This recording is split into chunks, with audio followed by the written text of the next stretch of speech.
معصوم خواہشات کی بھینٹ چڑھنے والی ایک دوشیزہ کی زندگی کی سچی کہانی ہے۔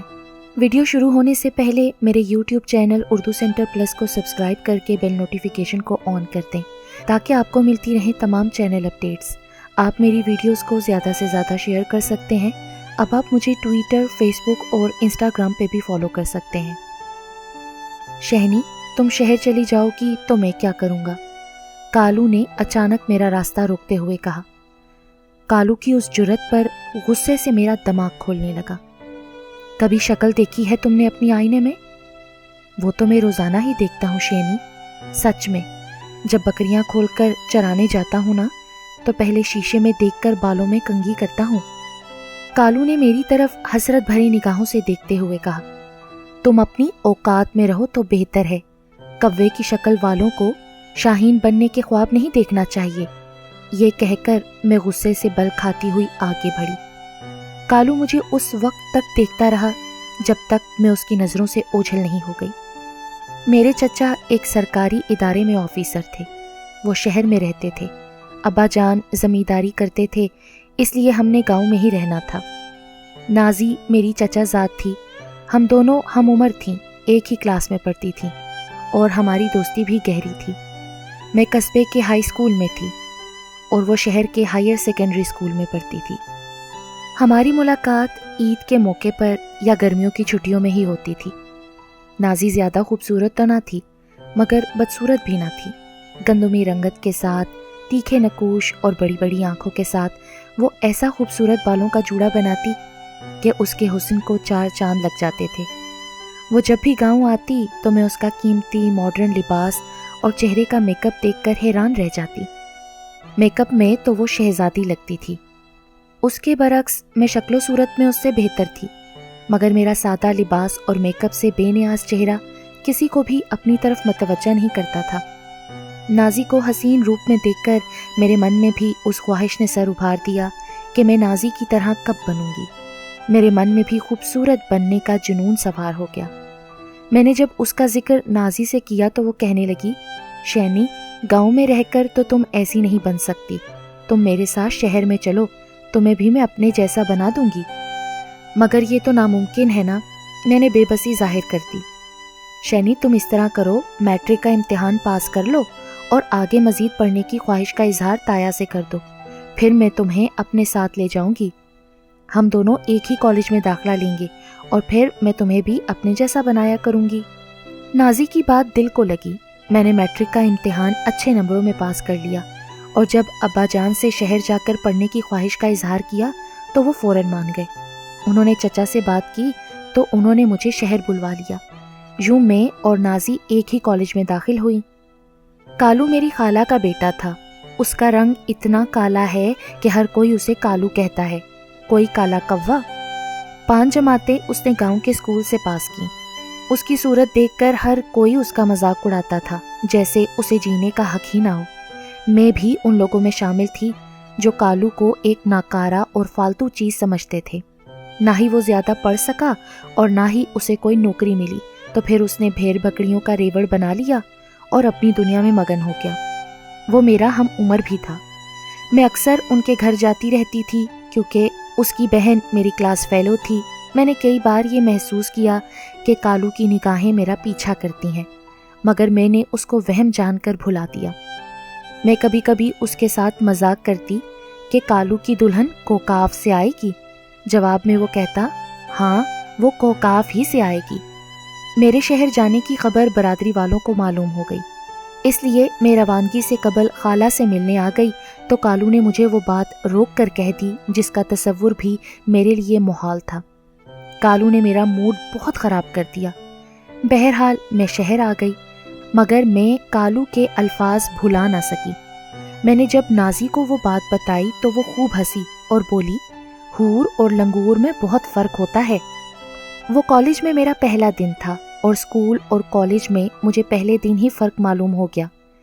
کالج کے منتخب لباس ہونے کے باوجود لڑکیاں ایسے فیشن کر کے آتی تھیں کہ میں منہ کھول کر ان کو دیکھتی رہ گئی۔ کسی کے بال 2 رنگوں میں رنگے تھے، کسی کے 3 رنگوں میں اور کسی کے سامنے کی لٹیں مختلف رنگ کی تھیں۔ کسی نے پورے کے پورے بالوں کو اپنی مرضی سے رنگا ہوا تھا۔ لباس کا انداز بھی ایک سے بڑھ کر ایک تھا۔ شلوار قمیض تو کالج کے لباس ہی کی تھی، لیکن فیشن کے مطابق تنگ اور چھوٹی قمیض اور ان پر دوپٹہ تو محض تکلف تھا۔ میں بھی آخر کیا کرتی، مجھ پر بھی ماحول کا اثر ہو گیا۔ مجھے اپنی ڈھیلی ڈھالی قمیض تھیلا سی لگنے لگی اور شلوار تو پٹھانیوں کے انداز کی لگنے لگی۔ 2 دن بعد جب میں کالج گئی تو میری قمیض تنگ ہو چکی تھی اور شلوار کا گھیرا بھی فیشن کے مطابق تھا۔ اب معاملہ بالوں کا تھا، جن کے لیے پارلر جانا تھا، اور یہ کام نازی کے بغیر ناممکن تھا۔ وہ اکثر مجھے بیوٹی پارلر کے چمک دمک کے قصے سناتی اور ساتھ ساتھ یہ راز بھی کھولتی کہ یہ فلم اور ٹی وی ڈراموں کی ہیروئنیں اتنی خوبصورت اور حسین تھوڑی ہوتی ہیں، یہ سارے کمالات بیوٹی پارلروں کے ہیں۔ اگر تم ان کو کبھی اصل روپ میں دیکھ لو تو کبھی پہچان ہی نہ سکو۔ سچ شینی، ایک دفعہ تم میرے ساتھ تو چلو، میں تمہیں دکھاتی ہوں تم کیا چیز ہو۔ قسم سے تمہاری تو شخصیت ہی بدل جائے گی اور لڑکوں کی تو لائن لگ جائے گی تمہارے سامنے۔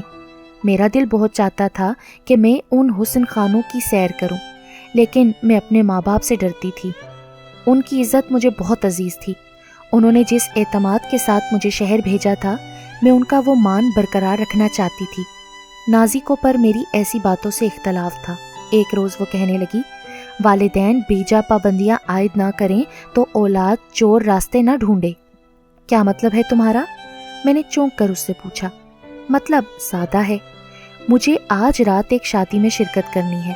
یہ فارغ وقت ہے، ابھی کوئی پیریڈ بھی نہیں ہے، لہٰذا ابھی بیوٹی پارلر جایا جا سکتا ہے۔ کیا خیال ہے؟ میں نے اس کے ساتھ جانے پہ رضامندی ظاہر کر دی، اس شرط پر کہ آج نازی سنگھار کروائے گی اور میں صرف دیکھوں گی۔ کاجل بیوٹی پارلر کی ایک شاخ ہمارے کالج کے پاس تھی۔ 15 منٹ بعد میں اور نازی بیوٹی پارلر کے دروازے پر کھڑی تھی۔ حسن خانے کا فرش لشکارے مار رہا تھا۔ الماریوں میں سلیقے سے چنی گئی مختلف قسم کی کریموں، پاؤڈروں اور سرخی کے ڈبوں کے درمیان بالوں کو آراستہ کرنے کے مختلف آلات بھی موجود تھے۔ بڑے بڑے شیشوں نے کمرے کو شاندار قسم کے آئینے میں تبدیل کر دیا تھا۔ پارلر کی ایک ملازمہ نے سبز رنگ کا لبادہ دیا اور ایک مجھے بھی۔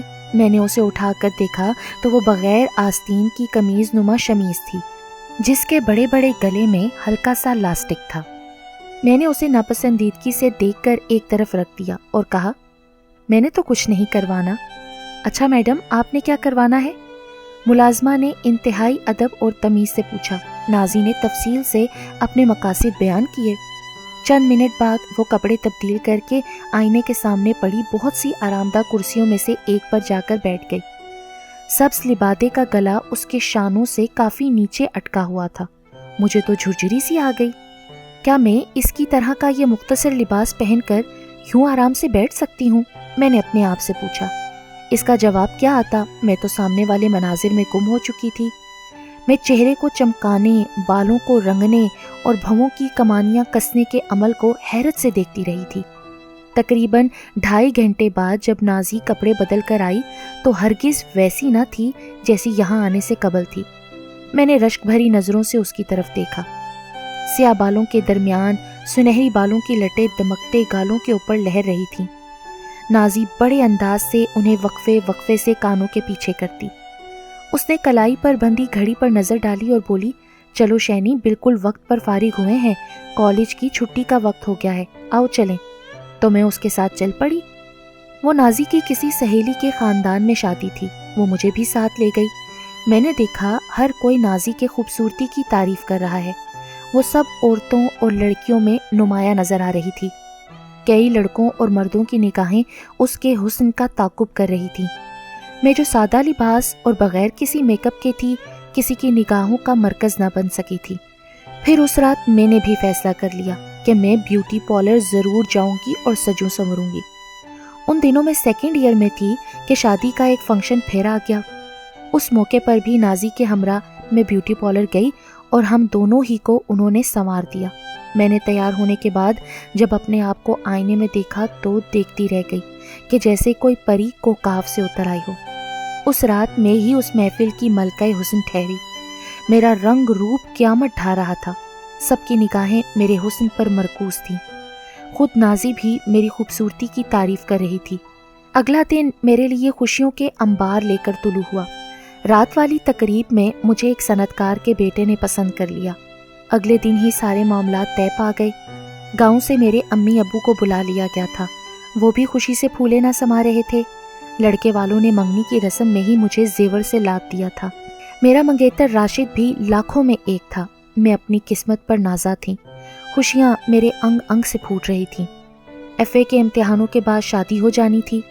میں نے جیسے تیسے کر کے امتحان دیا اور انتظار کرنے لگی کہ کب وہ دن مقرر کرنے آتے ہیں، مگر اس کی تو نوبت ہی نہ آئی۔ ان لوگوں نے انکار کر دیا۔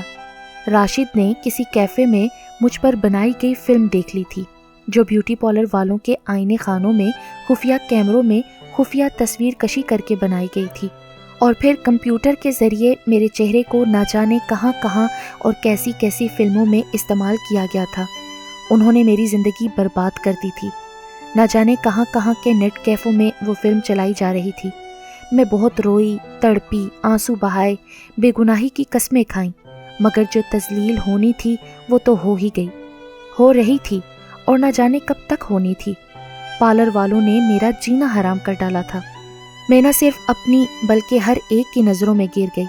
کوئی خواہش، کوئی امنگ نہ رہی۔ میں اپنا گھٹیا چہرہ اور وجود لے کر گاؤں لوٹ آئی۔ ہر طرف بربادیوں نے ڈیرے ڈال دیے تھے۔ آہیں میرا مقدر بن گئی، آنسو میرے ساتھی بن گئی۔ میری رسوائی کے چرچے گلی گلی میں پھیل گئے۔ میں تو زندگی سے مایوس ہو گئی تھی کہ روشنی کی ایک کرن نمودار ہوئی اور میرے اندھیروں کو روشن کر گئی۔ کالو، ہاں وہی کالو جسے میں لنگور کہتی تھی، کالا کوا کہتی تھی، جس کا مذاق اڑا کر دل توڑا کرتی تھی، جس کو میں کسی خاطر میں ہی نہ لاتی تھی۔ آج میں اس کی بیوی ہوں، جس نے مجھے تمام تر غلاظتوں کے بعد بھی قبول کر لیا تھا۔ وہ مجھے کہتا تھا تم غم نہ کرو، میں تمہاری سچائی کو اچھی طرح جانتا ہوں۔ میں تو اس کی عظمت اور بڑائی کا اعتراف کرتی ہوں۔ اس کی عظمت کے نشان میرے سینے میں نقش رہیں گے۔ میں تو اپنی خواہشات کی بھینٹ چڑھ گئی تھی، لیکن کالو نے مجھے میرے برے وقت میں سہارا دیا اور مجھے اپنی عزت بنایا۔